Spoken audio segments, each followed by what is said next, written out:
I'm definitely not a morning person. I can think. So for me, mysticism has something to do with the reintroduction of humans into the wild.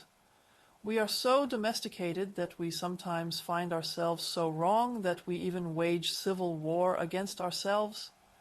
These are the thoughts in your head. You're attacking yourself. I'm not good enough.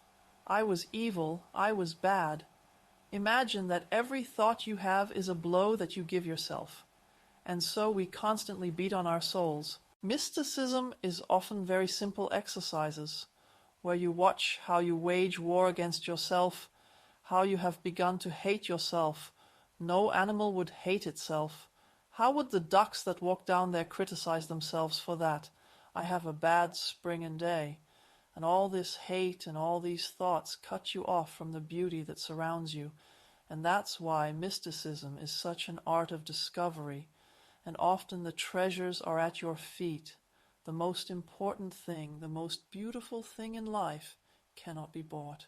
This is the sun rising, these are the clouds. And mysticism shows you to see all these treasures again.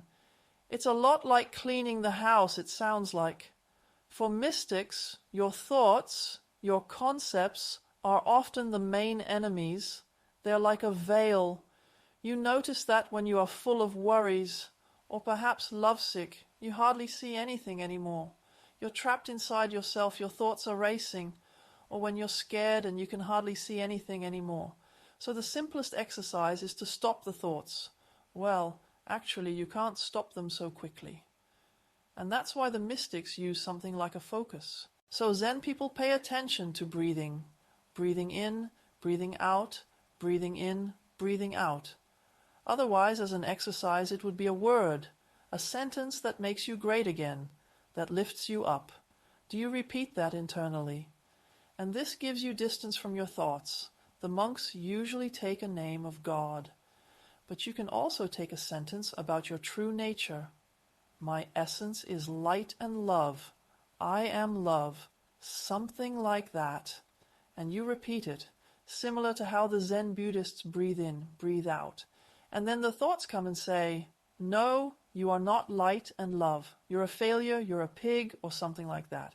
Yes, and you still repeat the sentence, I am light and love, I am light and love. Even if everyone thinks I'm a failure, and then you get some distance. So the worst cage inside us that separates us are these thoughts.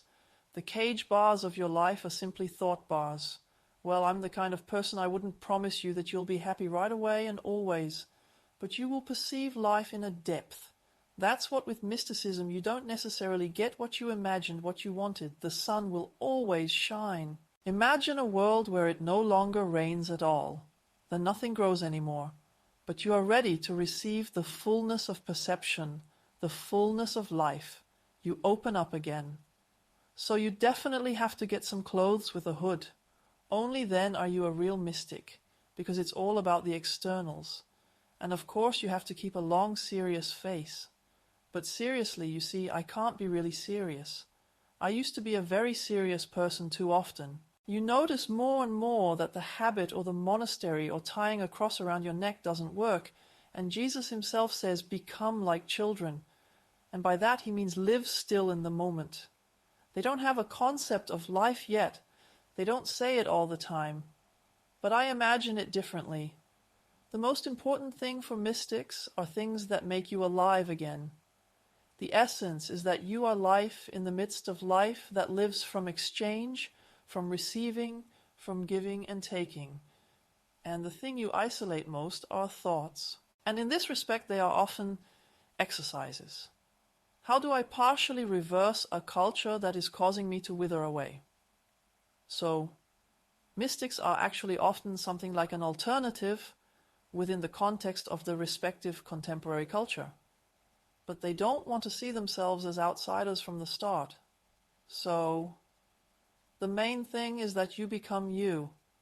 And if you realize that the most beautiful and greatest thing in the world for you is to just walk around in a wetsuit, then you will do that, no matter what other people say. Or the biggest thing for you is cycling around the world, and through Africa you might just walk around in cycling clothes. That's more likely what it means.